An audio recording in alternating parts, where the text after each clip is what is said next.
नमस्कार श्रोते हो. आज आपण कोकणातील सांस्कृतिक कार्यकर्ते, महाराष्ट्रभर ज्यांची ओळख आहे, ज्यांनी या साहित्य संस्कृतीच्या माध्यमातून समाज मनाला जागं ठेवण्याचं काम ते करतायत, ते म्हणजे मधुकर मातोंडकर सर.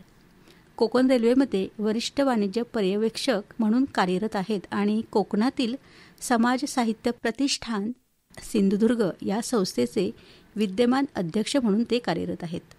दिवाळी अंकात त्यांच्या विविध कविता प्रसिद्ध आहेत. तसंच सिंधुदुर्गातील आजची कविता आणि फुडल्या हाका तसंच सृजनरंग या प्रातिनिधिक कविता संग्रहातून कविता त्यांच्या प्रसिद्ध आहेत. आज आपण त्यांच्या कार्याचा मागोवा घेणार आहोत आणि त्यांच्याकडून साहित्य संस्कृतीच्या बदलत्या प्रवाहाविषयी जाणून घेणार आहोत.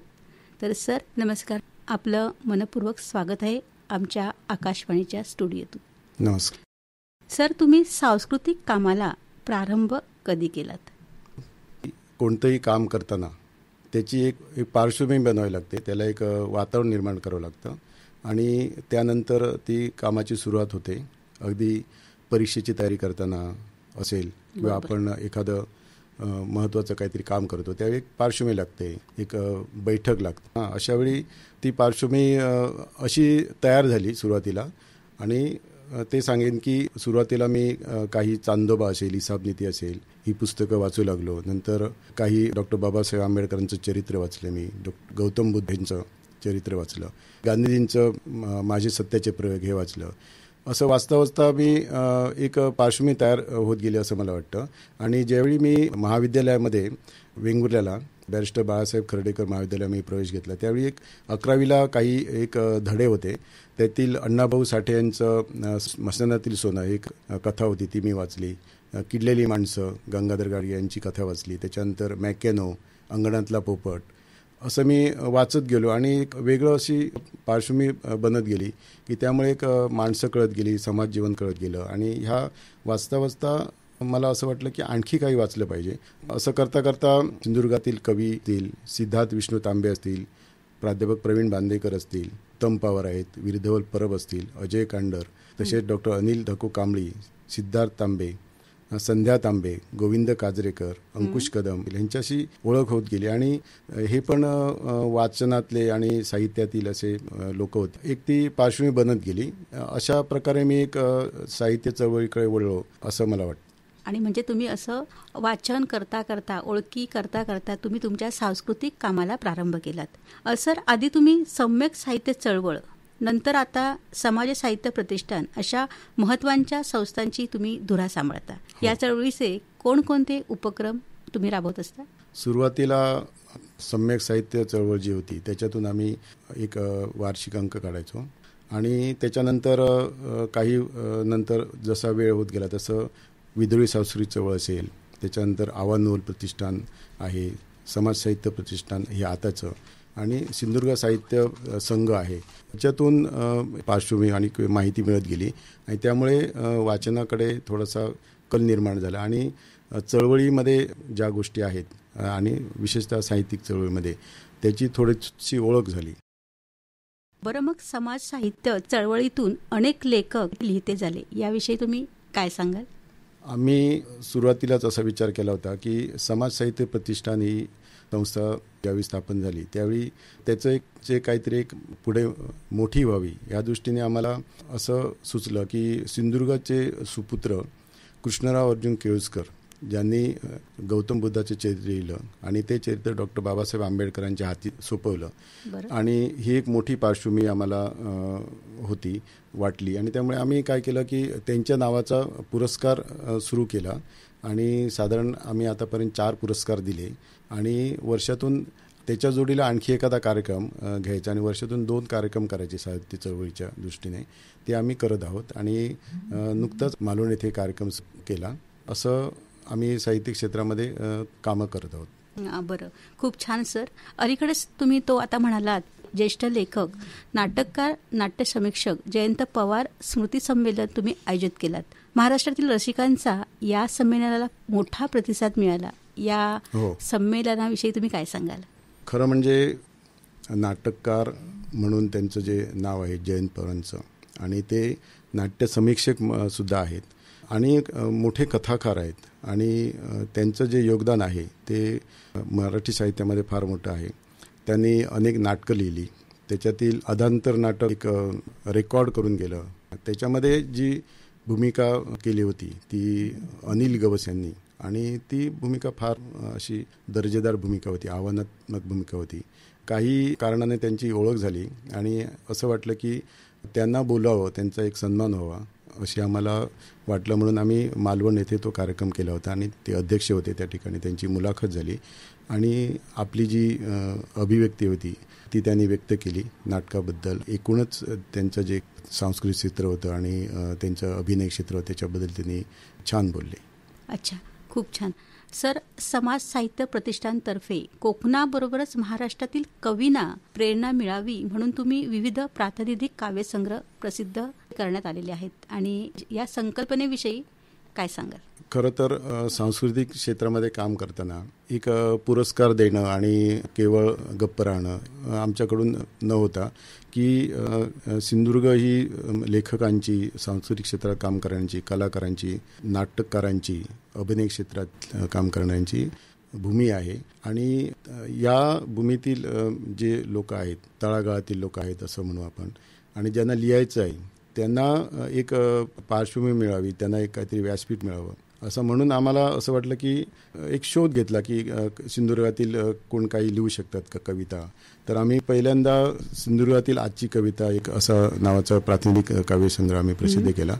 त्याला चांगली प्रतिसाद मिळाल्यावर आणखी वाटलं की आणखी काही कवींना लिहायचं होतं, म्हणून सिंधुदुर्गातील आजची कविता नावाचा प्रातिनिधिक कविता संग्रह आम्ही प्रसिद्ध केला.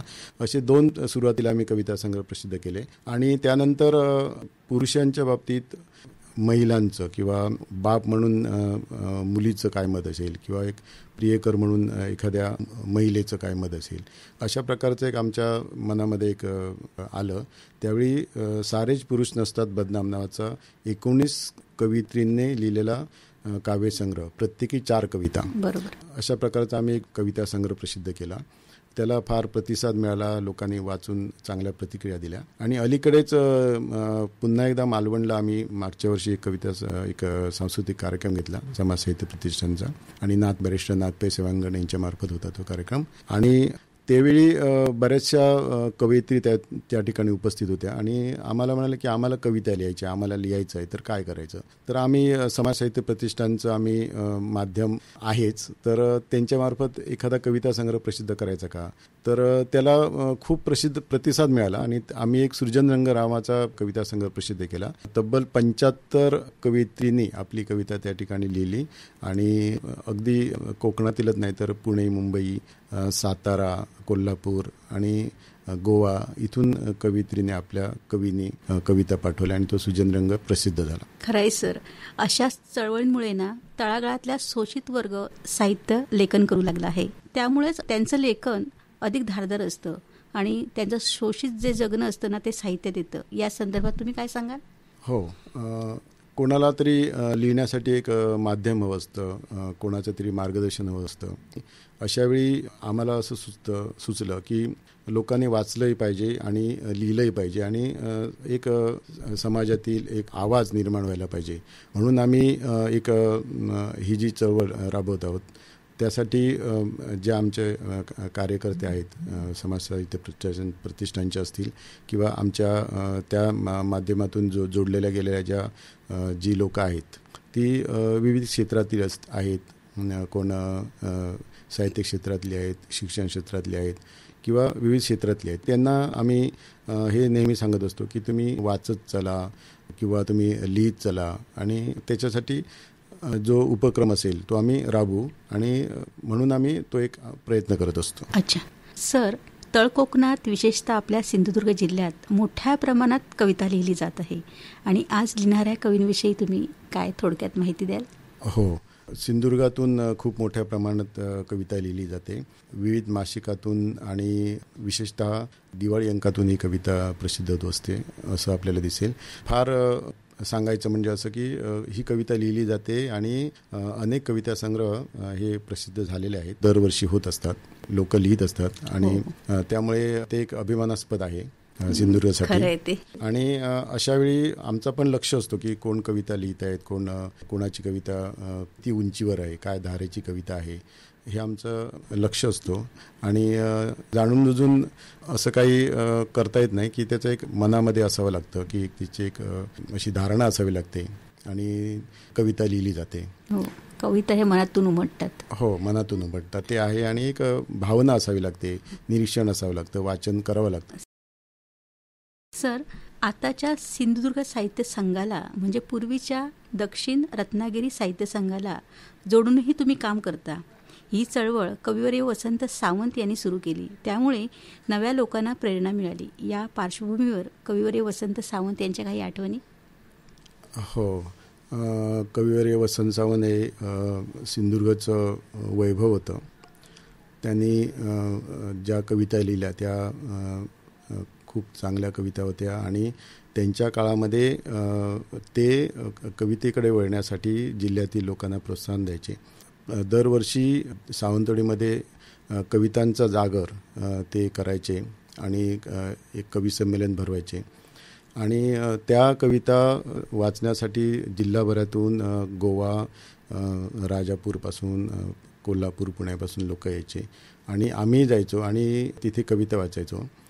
अशावेळी त्यांच्या आठवणी सांगायच्या म्हणजे ते ज्यावेळी कविता संमेलनं भरवायची त्याच्या आधी आणि नंतर ते लोकांना भेटायचे, कवींना भेटायचे आणि मार्गदर्शन करायचे, हे आठवतं. आणि आम्ही कुठे जरी असलो तरी आम्ही त्यांच्या तिथं कविता वाचण्यासाठी येत असो असं मला आठवतं.